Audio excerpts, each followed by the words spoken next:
Hello दोस्तों, स्वागत है आपके अपने YouTube channel maths by Baljeet Kumar पर। आज हम लोग कोऑर्डिनेट ज्योमेट्री का पार्ट 3 लेकर आए हैं, जो कि 2022 में जो 2022 के एग्ज़ाम के व्यू से बहुत इंपॉर्टेंट है। क्वेश्चन देखिए क्या बोला गया है। क्वेश्चन ये बोला गया, यदि किसी त्रिभुज के शीर्ष बिंदुओं के निर्देशांक इतना तथा इतना है तो त्रिभुज के केंद्रक का निर्देशांक ज्ञात करना है। क्या ज्ञात करना है? त्रिभुज के केंद्रक का निर्देशांक। इस सवाल को सॉल्व करने से पहले हम लोग कुछ कॉन्सेप्ट सीखेंगे। तो देखिए क्या होता है कॉन्सेप्ट। सबसे पहले क्या करेंगे, हम लोग एक ट्रायंगल बनाएंगे। एक ट्रायंगल बना लिए, इसका नाम दे देते हैं ए बी और सी।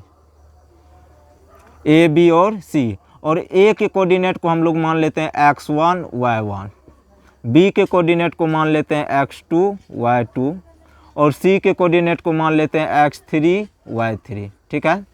तो इसमें पूछा है कि जो त्रिभुज के केंद्रक का निर्देशांक, इसका निर्देशांक हमको पूछा है। त्रिभुज का केंद्रक क्या होता है?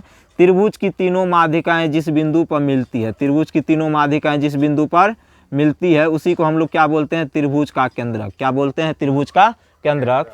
त्रिभुज की तीनों माध्यिकाएं, त्रिभुज की तीनों माध्यिकाएं जिस बिंदु पर मिलती है, त्रिभुज की तीनों माध्यिकाएं जिस बिंदु पर मिलती है, त्रिभुज की तीनों माध्यिकाएं जिस बिंदु पर मिलती है उसी को हम लोग बोलते हैं केंद्रक। क्या बोलते हैं?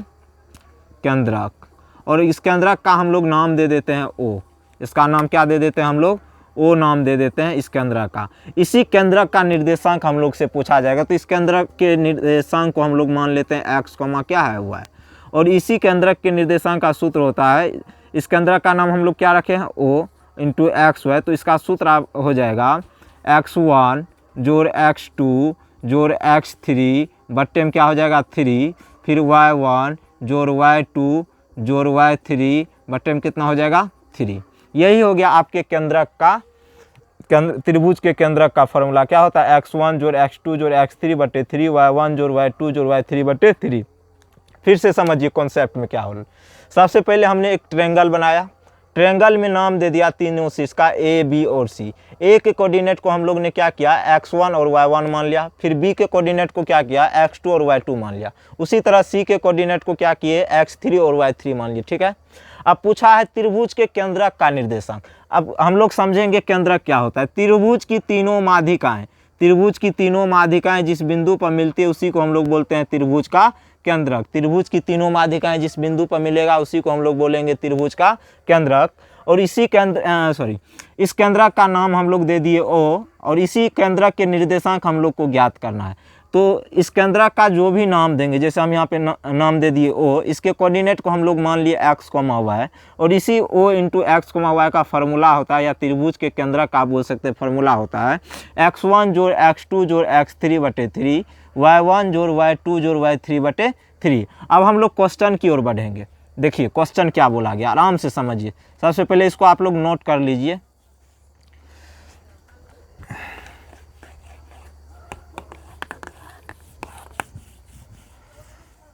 अब हम लोग क्वेश्चन की ओर बढ़ेंगे। बोल रहा है यदि किसी त्रिभुज के शीर्ष बिंदुओं के निर्देशांक इतना इतना तथा इतना है तो त्रिभुज के केंद्रक का निर्देशांक ज्ञात करें।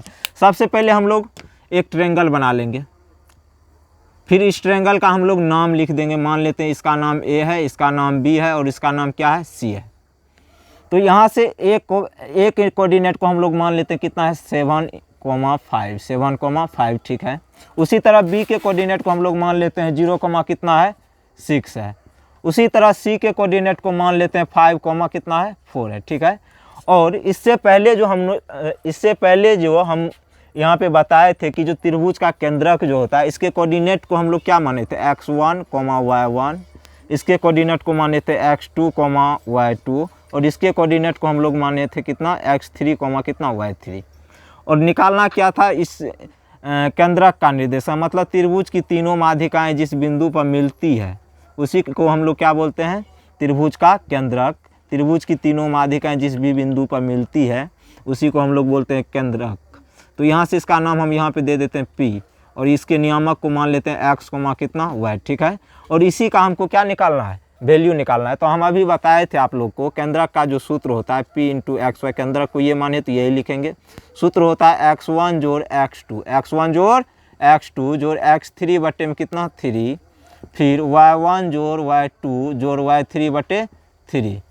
तो अब यहाँ से देखिए x1 बराबर कितना हो जाएगा 7, तो 7 पुट कर देंगे। x2 कितना हो जाएगा 0, x2 कितना हो जाएगा 0, तो 0 पुट कर देंगे। x3 कितना हो जाएगा 5, तो 5 लिख देंगे, बट्टे में कितना हो जाएगा 3। फिर उसी तरह y1 यहाँ से कितना हो जाएगा, इसको हम y1 माने तो y1 का वैल्यू कितना हो जाएगा 5, फिर प्लस y2 को यहाँ पे क्या मान है 6, तो यहाँ पे y2 की जगह 6 लिख देंगे। उसी तरह y3 को क्या मान है 4, तो यहाँ पे 4 लिख देंगे, बट्टे में कितना हो जाएगा 3। अब यहाँ से आपका हो जाएगा 7 + 5 कितना हो जाएगा 12/3। फिर यहाँ से हो जाएगा 5 + 6 कितना 11, 11 + 4 कितना हो जाएगा 15/3। और यहाँ से जब आप लोग इसको कट कीजिएगा तो ये हो जाएगा 4 × कितना 5। यही आपके त्रिभुज के केंद्र का क्या हो गया निर्देशांक। 4 × 5 ये हो गया आपके ट्रायंगल का जो सेंटर होता है उसी का क्या हो गया निर्देशांक हो गया। क्वेश्चन फिर से समझिए क्या बोल रहा है। यदि किसी त्रिभुज के शीर्ष बिंदुओं के निर्देशांक 7, 5, 0, 6 तथा 5, 4 है तो त्रिभुज के केंद्रक का निर्देशांक ज्ञात करना। क्या ज्ञात करना है त्रिभुज के केंद्रक का निर्देशांक। सबसे पहले हम लोग क्या करेंगे एक ट्रायंगल ड्रॉ कर लेंगे। ट्रायंगल का नाम दे देंगे ए बी और सी। वहाँ पे क्या करेंगे ए के कोऑर्डिनेट को हम लोग मान लेंगे 7, 5 है। फिर बी के कोऑर्डिनेट को मान लेंगे 0, 6 है। और सी के कोऑर्डिनेट को मान लेंगे 5, क्या है 4 है। ठीक है। अब उसके बाद देखिए हमको निकालना क्या है केंद्रक का निर्देशांक। सबसे पहले केंद्रक होता है क्या यहाँ समझिए। केंद्रक क्या होता है त्रिभुज की तीनों माध्यिकाएं। त्रिभुज की ये देखिए ये हो गया आपका माध्यिका। त्रिभुज की तीनों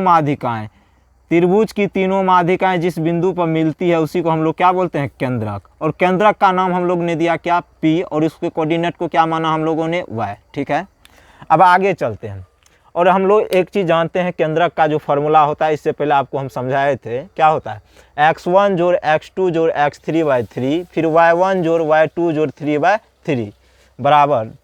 अब यहाँ से x1 की जगह 7 तो 7 फिर प्लस x2 की जगह 0 मान है तो 0 दे देंगे फिर प्लस x3 की जगह 5 तो 5/3 हो जाएगा। उसके बाद देखिए y1 की जगह 5 तो 5 दे देंगे। y2 की जगह कितना मान है 6 तो 6 दे देंगे फिर प्लस y3 की जगह 4 तो 4 दे देंगे by/3। और जब 7 + 5 + 0 को ऐड करेंगे तो होगा 12/3। वहाँ पे 5 + 6 11 + 4 कितना हो जाएगा 15/3। तो यहाँ से 12/3 को जब हम लोग कट करेंगे तो 4 हो जाएगा और 15/3 को जब कट करेंगे तो कितना हो जाएगा 5। यही हो गया आपके ट्रायंगल के केंद्रक का क्या होता है निर्देशांक। कितना निकल गया हम लोग का 4, 5। इस सब को आप लोग नोट कर लीजिए।